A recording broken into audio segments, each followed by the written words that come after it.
Welcome, everyone. Welcome to Vaartaalaap. Vaartaalaap means conversation, and I'm your host, Sudita Dasgupta. Introducing today's guest is a difficult task as he has added countless feathers to his hat. A very successful and passionate technology professional with over 15 years of experience, spanning across customer and user experience, data analytics, project integration, network security, and many more. He has a very successful career stint with different organizations, starting with Big Four Consultancy, Australia Post, and 10 years with prestigious Australian Army. At present, he is also the director of Seachart Private Limited, providing various project delivery services to market giants. I can go on, but without any further delay, I would like to welcome Brett Johnston, correcting directly from Melbourne. Very pleased to have you, Brett. Welcome to this episode of Vaartaalaap. Thank you for having me. Let's begin this round one, which is Q&A. They usually say you don't need a company culture at the start as the main focus is always on delivery. How you and your company culture look like both from the behavioral as well as structural perspective. So, a good way to answer that from my perspective would be it's all about the team. So, for example, from an agile software delivery point of view, it's very much about a team focus. Mhm. So, whilst I work for a lot of different organizations and different clients across different industries, typically I have varying project or delivery teams that are cross functional, cross discipline, and also can be in multiple locations, so geographically dispersed. But one of the biggest things that I do is really focus on the team. So Yes. depending on my role, whether it's project lead, project manager, delivery lead, scrum master, I really play an important part on focusing on the team, unblocking the team, making sure the team's working well together, making sure that external influences are not impacting the team's ability to deliver, but also Mhm. like to create a sense of fun, challenge people, bring out the best in people, make sure that people get to know each other outside of their professional focus in their family life and other things that they're doing. So really just bring that sense of belonging, that sense of unity to a team. And often that can be difficult if it's a project or something that's a finite duration, as typically delivery is. So it's just about keeping in touch after the fact. And I think the litmus test is really once you've worked on a project or a piece of delivery and looking back on that and then still keeping in touch with those people that you worked with. And Yes. that's what I try and create a bit of a sense of fun. Because at the end of the day, especially if overwhelming majority of people I work with are consummate professionals. So it's just about creating that bit of sense of fun because the work will get done, and also then being that advocate for the team, talking them up where necessary, and then helping them out wherever they need it. Yep. Because ultimately, the success of the team, in my view, is the success of whatever you're trying to do. Uh, and there's not many things left in the professional environment where you can do things by yourself. There are absolutely, don't get me wrong, but the majority of the time you're working with others and with a team. So that's the most important thing for me. Yeah, we succeed together, as they always say. Exactly. So, moving on to our next question, with your years of extensive experience, how you ensure hiring the best and how you support the upskilling needs of the employees to perform well in their roles. This is an interesting one, and I say that because typically I work with contract resources, so temporary resources for a particular delivery model. That being said, in the past I have worked in environments where the workforce is a bit more stable. But as I can use 2 clients ago, my example, we needed to build a team. There was a Salesforce integration project or piece of work. So we needed cross-functional players across architecture, Salesforce development, testing and quality assurance, Mhm. as well as integration layers. We needed data engineers, uh, change leads. It was business analysts. There was a lot of a lot of different roles, and so it's really important then to be able to work with a good recruiting or human resource company to be able to get the right people. So part of that is to articulate what you're looking for. So yes, there's a technical aspect and the professional aspect. So if someone's a Salesforce administrator, for example, and they're certified, you expect a base level of capability in Yeah. that space. But then it's more around, okay, what do you want to do with yourself? Where have you worked? What have you found challenging? Are you able to work autonomously as well as in groups? How do you problem solve? Uh, those sort of skills, can they hold a conversation? Are they confident but not overly confident? So Mhm. it's, and a lot of this is, it's very difficult. In fact, it's almost impossible to a CV or a resume. Really, that's just the first step. And then in an interview, you can only get so much as well. So then that's why they have sort of, I guess, probationary periods or periods of time that you can see how someone's working within a team, and then Absolutely. how they're gelling with the team, and going that way. So I think, yeah, it's very important to be clear to if you have a third party provider who's helping you to resource a particular team, it's very important to be clear on what you're after, and to be prompt with it as well. So if someone says here's 4 potential candidates for that role, I would look at those 4 potential candidates that, like, straight away, and then say yes, no. As a Mhm. quick sweep, I'd just say that one looks good, that one looks good.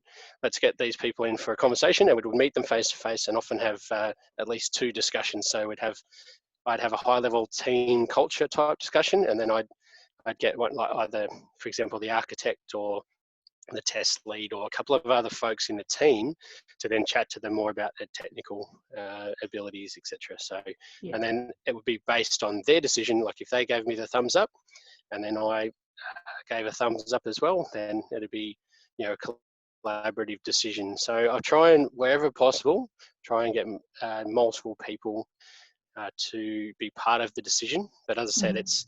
it also really helps if you're working with a third party provider who has a good, on the one hand, has a good pool of really, really competent people, Mhm. but on the other hand, they're able to go out to the market and find people who are looking for roles or available for roles that will suit what we're doing. So yeah. Yeah, that actually helps to keep wastage at minimum and making the structure more lean. So, talking about lean structure, reiterating the common corporate saying, you launch lean and then you can build the things the old way. How lean was your organization when you started? And how do you manage to keep wastage at minimum? So I think for me, my company is there's only 2 people, so it's quite lean. Yeah. But for my clients, what I typically do is, it depends on the size and what they're trying to achieve. So I've worked for 2 major banks, and Department of Defence and Australia Post. Now those organisations are very large. Yeah. They're quite cumbersome from a governance point of view. So, but that doesn't mean you can't achieve things within those organisations. It Mhm. just takes a lot more effort to navigate, and some things can be held up for longer. On the flip side, Definitely. I've worked for smaller organisations like iSelect and MLC Life, and the work they were doing, perhaps they were a little bit too lean, a little bit too agile in ways. So there perhaps wasn't enough governance or change management when it came to deploying things into production. So they would perhaps get more outages or more impacts to the customer, but they're probably more frequent and less impactful, and they're able to change them and react quickly. Whereas if a bank had an outage to their ATM network, that would be quite catastrophic, Mhm. and it'd be on the news.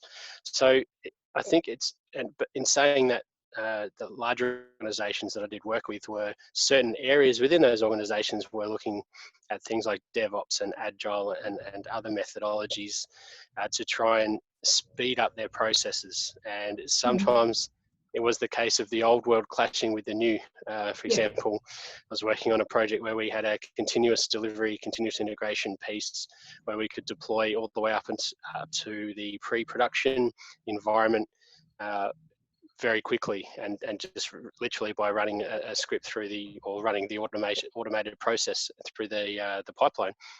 Now, when I had a conversation with the change lead, then they were expecting a change request to be raised, put into the system.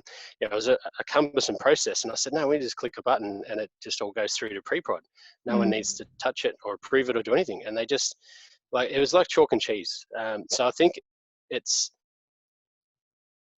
was a few years ago now, so I think definitely organisations have progressed even further. But it's just, it's about, I've recently done a Scaled Agile course as well for the Scaled Agile program consultant. And that's a really sensible methodology or a pairing of lean and agile together, and then being able to scale that up. So I see, hopefully, once the restrictions ease a bit and we get back to some sort of normalcy, I'll be able to then start facilitating the safe courses. That's one thing I'm passionate about, is only being able to deliver on the ground with the client, but then also helping people understand and improve themselves in a professional way. Read books, look at how things work, collaborate, and improve the way that we can do things, and share the knowledge across. It sounds great. Just a quick one from my end. So you are actually wearing multiple hats when it comes to establishing your new initiative as well as working with Tapcorp. So how difficult it is to juggle between two roles, which equally requires your attention as well as your time. Look, it is difficult to juggle, as with anything between professional and personal life.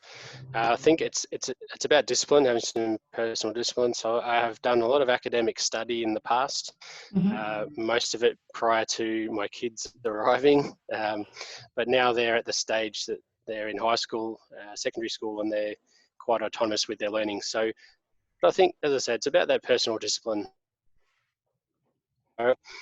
Doing professional development courses, improving my knowledge in certain areas, and you just need to, I guess, break it down and sort of, I wouldn't say project manage yourself, but look at ways in which you can prioritize, break things down into meaningful chunks. And one of the concepts from SAFE is limiting your work in progress. So don't take on too much. If you're trying, there's the old saying of how do you eat an elephant, one bite at a time. Well, that's the sort of thing. Don't try and do everything at once and then be hard on yourself for not achieving anything. Break it down into what you could achieve in a day, what you could achieve in a week, or what you could achieve in 2 weeks. And that comes back to the process of sprints and Scrum and those sort of methodologies and disciplines by which you can break down the work into meaningful chunks, such that you can see benefit. So I think that's key, is to really understand what you're trying to achieve. Set some immediate goals, some midterm goals, and then an end state. What does success look like? And really try and get things like the MVP. Like, try and get something to launch a version of whatever you're trying to do as soon as you can. Yeah. So besides being lean and disciplined, the another buzzword is innovation. Innovation is king. So how you achieved or succeeded in achieving innovation with your new initiative? So I think it's about being constantly able to adapt. So and look at different ways to do things. And I think the current environment is a good demonstration of that. It's being able to use new collaboration tools quickly. It's being able to understand how people are able to operate and adapt. So I think this environment's created that landscape of being able to offer online learning, being able to have virtual drinks and doing online quizzes with your team and things like that. So really just trying to keep people a sense of togetherness, even though we're unable to meet face to face. So I think hopefully, if anything, it will improve the way that organizations work together in the future, and the way people work together in the future, by really sort of accelerating that collaborative space and also helping with new technologies that come around. So as an example of that, my sister's paired with some folks from Silicon Valley, standing up a new full stack course, and I'm put my hand up to be involved in the beta testing, or the beta version of that. So we're constantly trialing new things, and it's about providing that feedback and making sure that there's no suggestion that it's silly, there's no idea that's silly, but you need to be able to have that environment where you can test it out, test it quickly, fail fast, as they say. If Yeah. it works, great, build on it. If it doesn't, try something else. Like, don't be afraid to have a go. I think that's the key. Sure. So, what's the main mantra of success for any new business to succeed? What channels do you prefer to engage customers?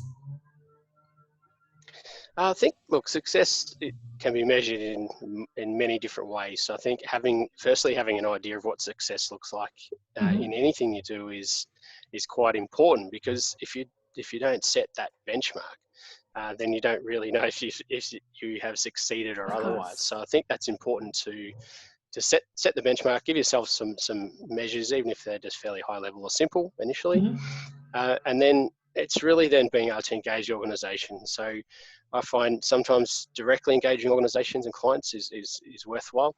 Other times it's through a proxy, whether it be through a recruiting organisation or a third party.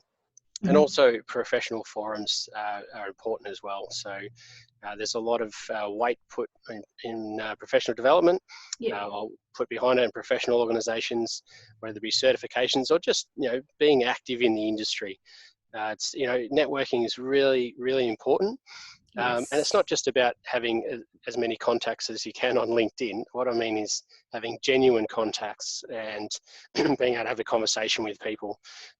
Even you might work with someone for a year, for example, but Hmm. then being able to reconnect with them a couple of years down the track, or in this role, my current client, I was able to work again with a girl that I'd worked with at 3 clients prior to that, and a couple of other folks as well you bump into. So, they say the industry's small in Melbourne, but I'd say globally it's reasonably small as well if you work across. So yeah, so it's just about making things memorable, keeping things Hmm. amicable between people, making sure nothing's personal.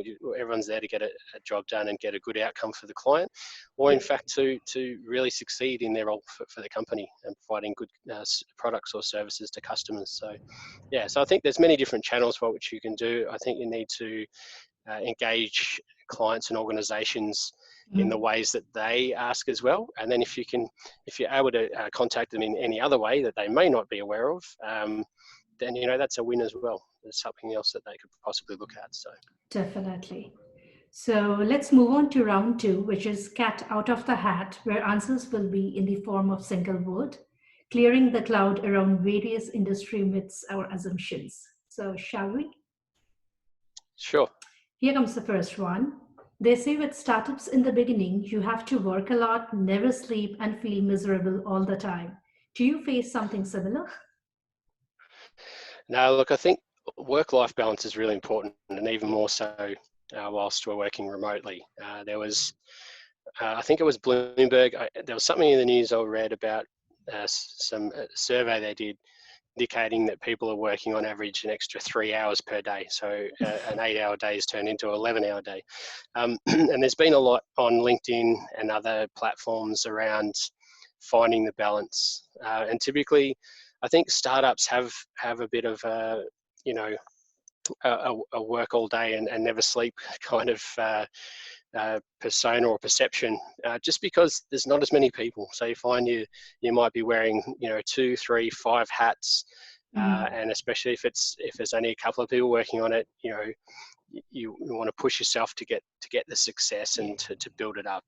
So yeah, definitely. But I guess that's down to the individual as well. Some people are extremely driven and they will just keep working, and that's what makes them happy. That's what their measure of success is, to get things off the ground. Mhm. And then perhaps once it's running well, you can step back from it and take a bit more time out. But yeah, look, I think it varies for everyone. Some people love Yeah. being busy, busy, busy, and don't mind the long hours, and that it depends on their family commitments as well. It depends Yeah. on other lifestyle choices, and there's so many different factors. So I think it's up to the individual to find a balance, and also for people to be able to recognize it in others if they do you think that they're experiencing burnout, or they can see factors of Mm-hmm. fatigue and other things, just to, take people aside, have a coffee, Yeah. make time to go and have a meal or have a drink or whatever it might be, Mm-hmm. and play a really a big focus on the social aspect as well, which is one of the things I mentioned around teams and team building and the team focus. And I really focus on getting out of the office, going down to the local Yeah. bar, and again, not advocating drinking alcohol, but you're Mm-hmm. just going out of the office environment and just having sharing some food, whatever it might be, just doing something different, Definitely. but together as a team. So I think that's really important. I've got two more for you. The next one. You can't make money until you become big. True or false? No, I think it's probably two sides. So I think you can make money small. Uh, Mm-hmm. it all depends on what you're trying to achieve though as well. But obviously volume is. Then if you've got an app and you need to move it, it's only worth $1, and obviously you get volume there. If it's a product or service, you want repeat customers. Is it something you're going to have a lifetime warranty with, or is Yeah. it fast moving consumer goods? It really depends on the product or service that you're operating with. But I think if it's useful, if it's sensible, if it's something that people want, Mm-hmm. then obviously it will ramp up. If it's Yeah. a fashion or a fad, then that you might have a limited life Mm-hmm. in the market until the next fad or fashion comes along. So yeah, Yeah. it's really, it depends on what's there. But I think, again, it comes down to those definitions of success. So if I make $10, that might be success. If I make 100,000, that might Mm-hmm. be success. So yeah, I think it definitely depends on what you're trying to do, how many people, Sure. and what the product or service is that you're trying to move as well. So Mm-hmm.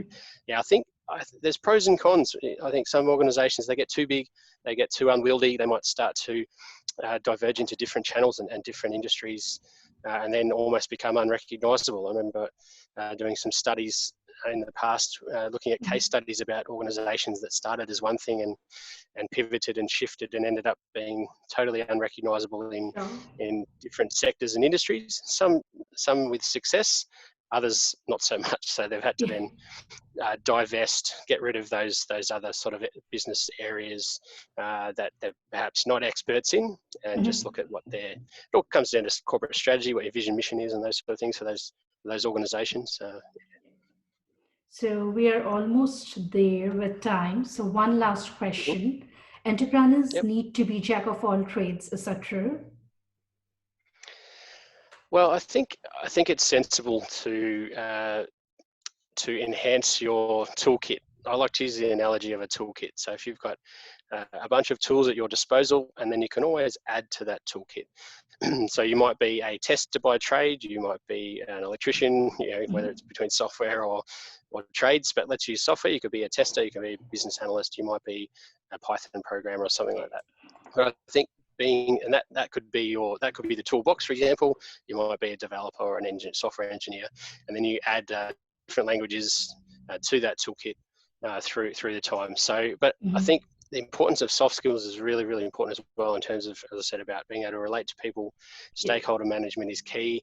I don't think that the domain of soft skills isn't limited to anyone. I think everyone's capable of doing it Yeah. and getting it right, and then being able to enhance their profile or their capability with those soft skills. So you could be a technical guru, uh, overlay some soft skills, and then you might move up into an enterprise architecture role, or Yeah. even to C-level if that's what your goal is.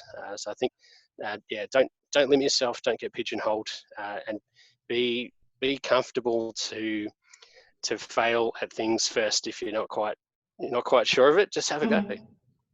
Absolutely. And with that, we are almost to the end of our session. I'm sure your thoughts will add value and motivate many who are planning to move mountains. Thank you very much for your time, Brett. And on behalf of Vaartaalaap, I wish you and CJAT loads of success in the coming days. No worries. Thank you for your time. Thanks a lot. We'll speak soon. Take care. Bye. Stay tuned for next Vaartaalaap. I'm your host, Sudita Dasgupta. Goodbye.